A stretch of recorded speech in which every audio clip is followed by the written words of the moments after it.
O país não fala de outra coisa. A implantação da República Portuguesa tem celebrações efusivas, um pouco por todo o lado.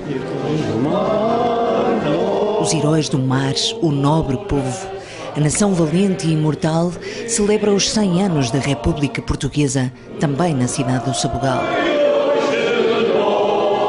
Louvores à República por todos os motivos que fizeram com que a monarquia não deixasse saudades. O Sabugal lembra o fragmento da história portuguesa digna de celebração, reforçada neste 5 de outubro, pelos seus 100 anos, mas sobretudo pelas transformações que insuflou no país. A República Portuguesa, ainda que por momentos dissociada da crise que vive, é motivo de orgulho. Justifica plenamente a sua celebração em 100 anos de vida, à luz da realidade sabugalense.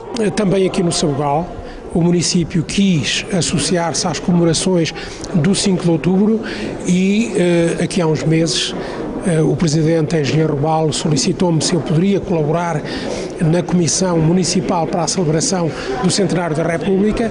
Eu propus algumas iniciativas, a Câmara propôs outras, entre elas uma sessão solene que vai decorrer daqui a pouco.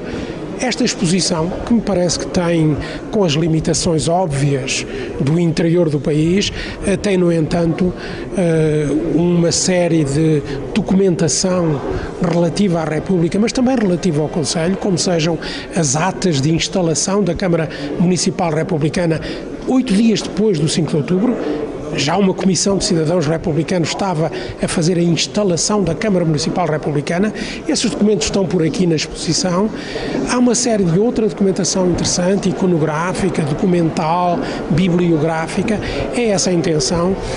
Também a intenção desta exposição foi trazer aqui alunos das escolas do Conselho para que se possam informar não apenas sobre o que foi a proclamação da República a nível nacional, mas também o que foi a República quando ela chegou ao seu Conselho, ao Sabugal, há 100 anos. Uma República imperfeita, mas com virtudes que não podem ser escamoteadas.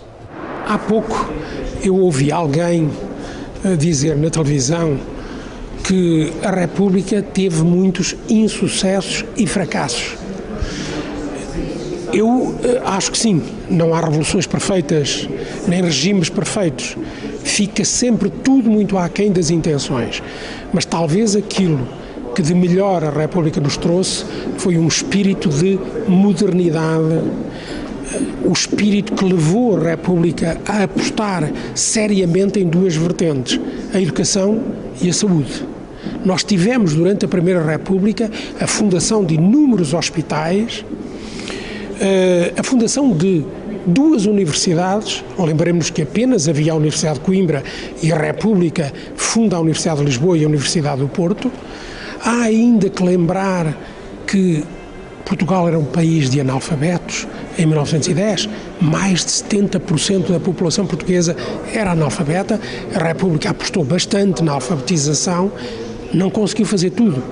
Mas também a Primeira República foram uns breves 16 anos altamente perturbados pela instabilidade política e pela participação na Primeira Guerra Mundial.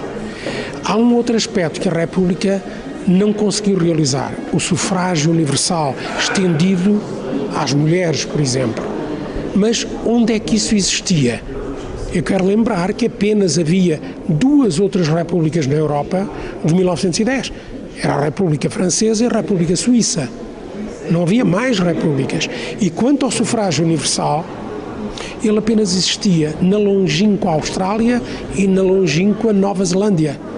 O país europeu que primeiro adotou o sufrágio universal e o estendeu às mulheres foi a Noruega. Porquê é que Portugal havia de ser pioneiro nesse domínio? Éramos um país pobre, atrasado, periférico, e, portanto, não temos que acusar os republicanos de não terem conseguido o sufrágio universal, mas tiveram a intenção de o alargar. Isso só veio a acontecer verdadeiramente com o 25 de Abril. As imperfeições da Primeira República descansam na memória, enquanto permanece a crença numa Segunda República que tem todas as condições para concretizar os ideais da Primeira. Os ideais republicanos não conseguiram concretizar-se todos. Veio depois uma ditadura longa, de 40 anos, mas o 25 de Abril, de certo modo, deve ser encarado como o continuador dos ideais republicanos. Uma coisa é o republicanismo, outra coisa é a república. O republicanismo em si continha ideais que não conseguiram traduzir-se na prática em absoluto. Mas o 25 de Abril retomou esses ideais e até certo ponto conseguiu concretizá-los. Os ideais de liberdade, democracia, os ideais de um Estado social que não consegue ir mais longe porque não temos condições económicas e financeiras para o conseguir. Mas eu, pessoalmente, tenho confiança no futuro.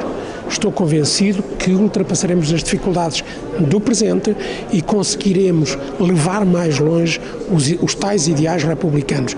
A República foi uma República incompleta.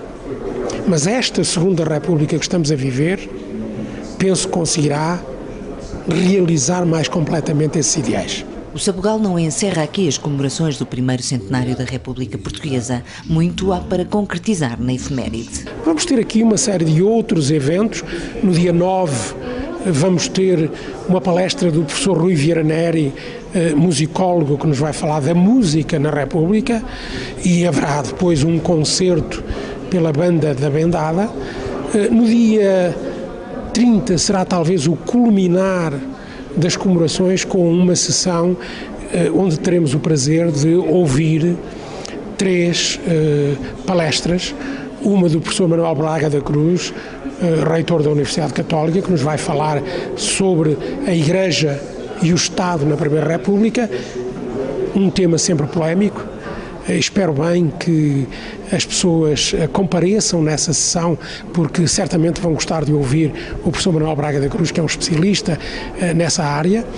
Virá também um dos nomes mais conhecidos do país, um grande académico e político, que é o professor Adriano Moreira, e teremos ainda também a presença do Dr. Francisco Manso, que virá falar-nos sobre o Sabugal e a República, ou se quisermos, a República no Sabugal.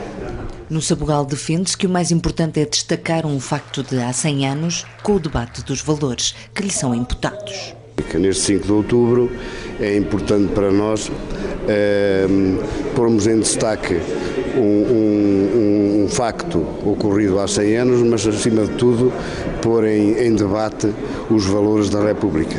No entender do autarca, o 5 de outubro de 1910 não pode celebrar-se sem uma forte componente pedagógica. É a vertente pedagógica destas comemorações e que às quais nós nos associamos, e por isso tínhamos também na nossa comissão o diretor do agrupamento de escolas do Sabugal, que pôde explanar, pôde connosco definir estratégias de forma precisamente a captar os jovens para estas comemorações e para para os valores da República. Numa autêntica roda viva pelas comemorações distritais do primeiro centenário da República, é no Sabugal que o governador civil do Distrito da Guarda aponta os defeitos da monarquia para ressalvar as qualidades da República que mudou o Estado português. É um regime em que acredito sinceramente. Eu não me via, nem via os meus conterrâneos a vivermos num regime monárquico. Num regime em que a chefia do Estado passasse de pais para filhos como um direito hereditário, porque a representação do Estado, tal como eu a concebo, deve ser uma prerrogativa de todos os cidadãos desta pátria, de todos os nossos conterrâneos, que de acordo com a lei constitucional possam ser eleitos nossos representantes através de eleições livres e de voto democrático de todos nós. De maneira que eu acredito sinceramente na representação do Estado republicano e acredito nos princípios, acredito nos valores, acredito naquilo que esteve na base e na gênese da implantação da República. Portanto, nós comemoramos são os 100 anos da República no seu conjunto. Assumimos os erros que a República cometeu, devemos aprender com esses erros. Eu não me cansei durante toda esta, e não me vou continuar a cansar, de lembrar que foi muitas vezes uma utopia desfasada da realidade que levou a que se cometessem excessos e erros que ajudaram a cavar muito rapidamente o sonho que a República tinha construído em 5 de outubro de 1910, e por isso mesmo devemos todos aprender com isso, mas também devemos enaltecer o espírito avançado e progressista de muitos dos ideais republicanos que ainda hoje estão consubstanciados em lei e que ninguém põe em causa. Por exemplo, fala-se muito do anticlericalismo da República, do jacobinismo do Afonso Costa. Na verdade, houve excessos que podiam ter sido evitados, mas hoje ninguém contesta que o Estado deve ser laico e que deve haver uma separação entre a Igreja e o Estado, que são duas coisas distintas. Aliás, já Cristo dizia a César o que é de César e a Deus o que é de Deus. E de maneira que esse princípio que os republicanos, de certa maneira, institucionalizaram é hoje comumente aceito, com uma ideia de que a educação é a base de toda a revolução e que em democracia a educação é mais precisa do que nunca, porque a formação integral do homem faz-se na escola através de um sistema educativo correto. A defesa da mulher, a defesa de determinado tipo de princípios e direitos ligados à solidariedade social, a ideia avançada da formação profissional em escolas, a ideia do ensino pré-primário, o alargamento do ensino universitário e do ensino liceal, de maneira que tudo são um conjunto de valores que a República defendeu, mas a igualdade, fraternidade e solidariedade, princípios que vinham da Revolução Francesa e que durante muitas das fases do nosso século XIX estiveram afastados do cotidiano dos portugueses, foram princípios defendidos pela República. Durou 16 anos, durou sim senhor. Deve-se a muitos conflitos internos e ao facto da fragmentação. Basta dizer-lhe que um ano depois da implantação da República, o Partido Republicano tinha-se já fragmentado.